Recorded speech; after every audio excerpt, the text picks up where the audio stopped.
Welcome. I'm Sandra Winchester from the website howdoigoon.org, and I am here today with my friends Ashley Burke and Veronica Clark, and we are talking about grief and loss. And those of you that joined us last time will remember that we talked about forgiveness, and we learned about how those negative experiences can impact our lives, and how it's important to forgive other people, and how it's through forgiveness that we're able to move forward. So today we're going to be talking about something a little bit different, and it's actually one of my favorite topics sometimes because I have learned a lot about it since my husband passed away. And we are going to be talking about staying in the present moment rather than looking back and looking to the future so much. And this has been key to my healing during this grieving process, is learning how to be in the moment, learning how to be present, because I have learned through this that when you're looking back too much, you start to go backwards. You walk in the direction you're looking. If you're looking forward, you tend to maybe go past everything in front of you. So this morning I was laying in bed and I had an aha moment. And this aha moment, I have been dealing with a situation in my own life where I have wondered why things are turning out the way they are, because in my life, and all of you guys can probably understand this, you receive guidance from God. We all have the gift to receive guidance and direction. And I have been blessed with a spiritual gift, and we all have spiritual gifts that we are given, every single person, and we just learn how to hone them. And I've been able to be directed into a lot of things in my life and know the direction, know kind of what's going to happen, and something is turning out very differently than I had anticipated. And so what I've done is I've been going, why this, why that, and just going with the whys. And what I have learned this morning, all of a sudden I was like, when you start asking those why questions, it puts us back into the past. Those whys makes you go backwards. And I can't think about what I'm doing here in the present moment. And I just sit there and I dwell on it. And I realized that by doing that, I'm not able to be here in the present moment, and I'm not able to focus on what I need to. If I'm so busy worried about why things are happening, does it matter? Does it matter? And I've realized something that's helping me to stay here in the present is that God has my back. God knows my plan. And even though things are turning out differently, He knows how they're going to turn out. And I just have to trust Him. And so I think staying in the present for me right now is critical.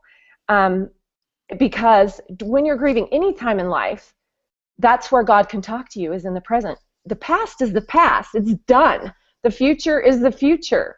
Be in the present. And so, gals, I want for you as my friends to share with me some things that have helped you to remember to stay in the present. And why is it so bad, do you think, to dwell on the past? And I mean, obviously things from the past can serve us for the future, but what are your thoughts on this? Well, kind of to like tie in with last time, I think, with like forgiveness thing, when we go to the past, we can get overcome with guilt. We can get so wrapped up in the coulda, shoulda, wouldas that we kind of lose our focus on the now, and we can beat ourselves up over past mistakes to the point that we diminish our confidence. And we become so small that we feel like we can't change, and we feel powerless to do anything or to do any better. And kind of like you said, I think we need to take the past and the things that we've learned from it, and we have to bring those lessons with us to the future, but we need to leave the guilt behind. We just have to choose to set those things aside. Now, for me, that means forgiving and repenting for things that I did wrong that I need to set aside, and forgiving, to let go of those other things, grievances that I have that are holding me down too. And when I do that, and I choose to turn and walk forward, take that forward, then that's when I start to make changes and headway in my life. Guilt is never productive. Change is what is productive. And so we have to use the past as an incentive for change. And other than that, it's done, it's over, it can't be changed, put it aside. So for me, I was kind of stuck in this fear bubble. Like everything was based on fear. Like I would almost wake up in the morning just shaking, and I couldn't grasp reality for today. And I remember one day being in my counselor's office, and I had already remarried, but I was still just was a constant turmoil of fear, and I was going off about, oh, this happened and this happened and this happened, and what if this happens again in the future? And I was kind of like bouncing between what if this and why this, and just a constant, like, for the whole session. At the end of the session, he goes, Ashley, I want you to stop for just a second. I want you to look around the room and tell me 10 things you see. And I was like, candle, box of Kleenex, and just started ripping off everything that I saw in that present moment. And he was like, okay, what were you thinking about when I asked you to do that?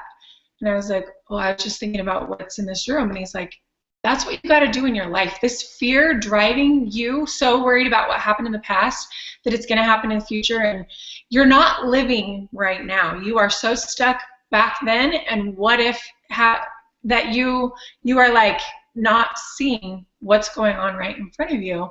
And it was so eye-opening for me. I have never forgotten it, and I think of it a lot when I start that why, and what if.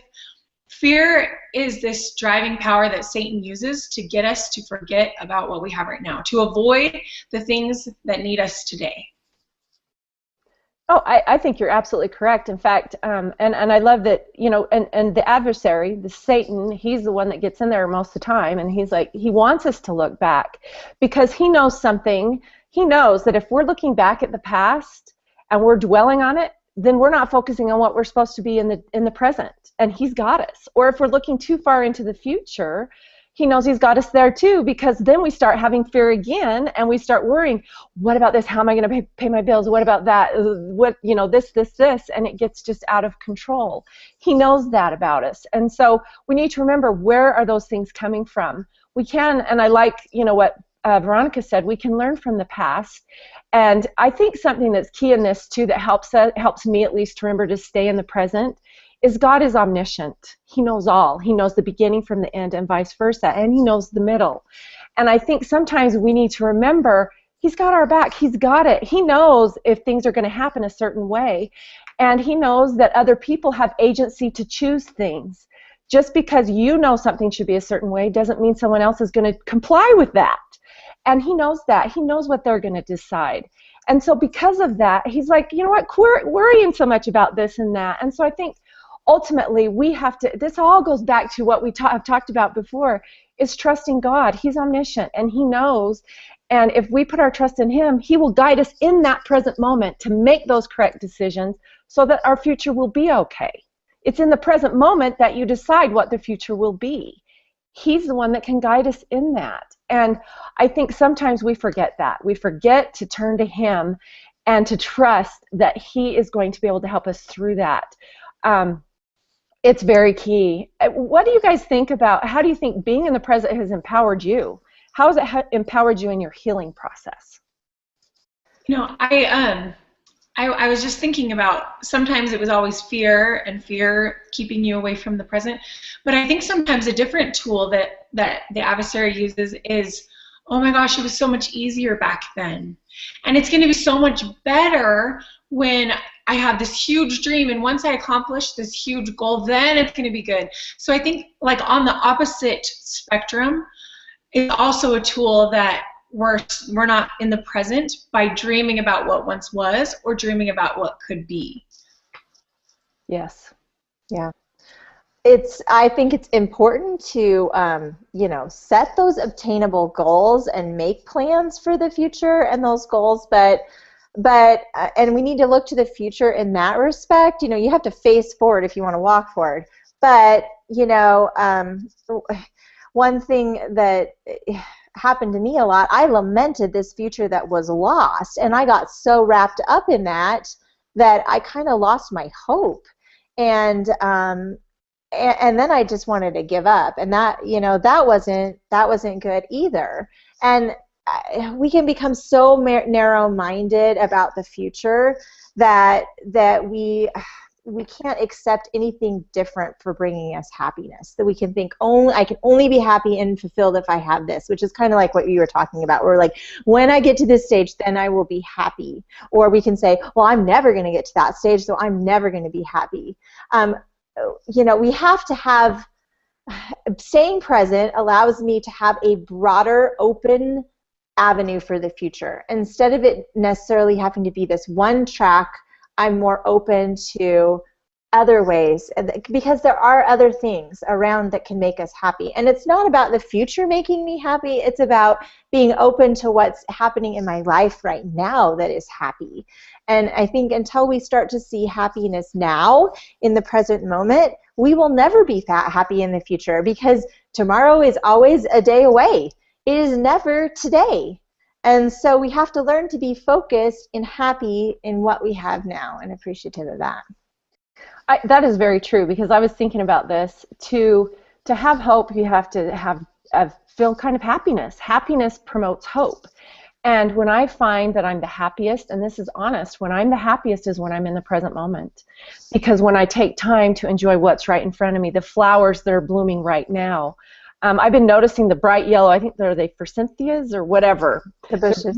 Yeah, they're beautiful right now. Absolutely gorgeous. In fact, I just bought some fake ones to put into my bedroom because they're just so beautiful. And I think that sometimes we don't realize where we're happy is in that present moment. There's beautiful things all around us, and then that happiness, all of a sudden, I had this just happen the other day. I was like, oh my gosh, I actually feel happy. Wow. And it was because I was in the present, because I wasn't thinking about anything in the past, and I wasn't thinking, oh, how am I going to do this in the future and this and that. And I think being in the present moment has been critical for me, because when I'm not there, I just don't do well. I get too worried or have too much fear, or there's fear, there's longing, there's missing, there's anger, all these other emotions surface more so when I'm looking backwards or too far forward. If you look too far forward, have you guys, walking down, I've been doing a lot of walking lately, a lot. Walking has become my therapy, my mental therapy. And as I'm walking along, if I get going in too long of a stride, or I start looking too far forward, just the other day, I didn't notice there was a little crack in the sidewalk, and I felt so stupid because I know everybody saw me, but I kind of, how you trip over it and you kind of do this bounce thing, and you're like, oh, did anyone see that? I did that on purpose, but I was walking down the sidewalk, and I thought, that is because I was looking so far forward down the road, I didn't notice what was right in front of me. And I realized that's when you start to stumble. That's when you trip up, is if you're looking too far. And if you start looking back over, you start going, oh, wait, you still trip. You could still trip forward, but it doesn't work. What other thoughts do you guys have before we wrap this up? Anything? I have, one of our little girls has to go back and forth from our house to another mom's house. And the other night she was just having a hard time. She just come back, and it was like, you could tell she was just not snapping back into life. And she goes, I just wish I was normal. Like everybody else, Teague and everybody, they just get to stay here all the time, and they're just normal. it would be so much easier if I was just normal. And I was like, what's normal about them? And I kind of gave her some examples, and that night I just laid in bed thinking about it. Like, I've felt that so many times in my life, this lie that I have to be normal so I can be happy. If I was like everybody else, my husband wasn't murdered, and my kids weren't grieving, and if I was normal, it would be so much easier, and I would be happy. But normal really isn't a destination, Normal is just wherever we are. And waiting for that overwhelming feeling of being whole or being normal is not going to come. So why not put down your phone and stop pretending that your little kid doesn't need you? And why not just center in on these things that we try to avoid pain and to avoid reality, because we're not normal. Good thing, because none of us are normal. And I don't know, celebrate those differences. Celebrate you are special because you get to go to 2 different houses. The other kids are special because they have 2 dads, one in heaven and one here. What makes us special is going to be what makes us happy, not necessarily waiting for a life that's like everybody else's. Yeah. Yeah. Now, there's this one other thing I wanted to mention too that I think staying present really helps me deal with, and this is some people's personality, this is mine. I have a tendency to feel overwhelmed, and I don't know if everyone else does, but if this is if this is one of your problems, Yeah. and especially after the death of my husband, this was a huge challenge to me because all of a sudden I had all of these extra responsibilities lumped on me as I was grieving, and I found it was very difficult for me to make plans for the future because of all of the changes that were involved. And I was forced to focus on the day I was living. Otherwise, I got so paralyzed and freaked out and fearful that I just couldn't do anything. And then gradually with time, I was able to look forward about a week or a month. And as a planner, that was incredibly difficult for me because I had always planned my life out to the T about what I wanted and what I saw as my happy future. And in a way, it was a good thing for me to have to give up that plan and learn to focus on today, because it taught me that's how you deal with feeling overwhelmed, is we think about and we focus on what we can do today to fix things. There are so many things that are out of our control in life. And even if we plan and we try to do all these things still happen that are out of our control that can cause tragedy and heartache. I wanted to be so proactive that I would never have sorrow or sadness in my life.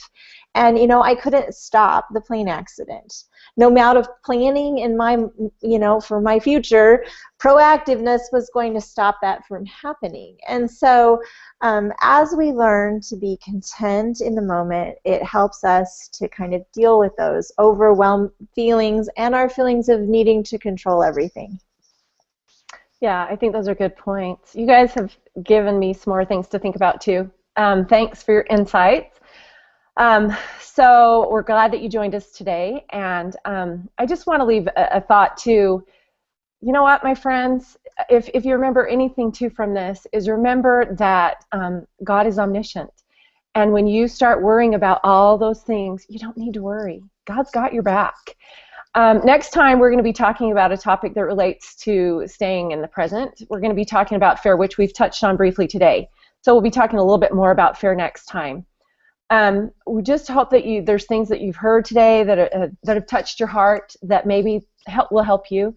And if you've enjoyed anything that you've heard, or if you'd like to invite other people to join in and watch us, you can always subscribe to our channel and just follow the links below, and you can learn more about the topics that we have been discussing. And this particular topic is on our Staying Present page of the website. So we just hope that you all have a great day and that you're able to not worry about the past and not worry about the future and move forward. Have a great day.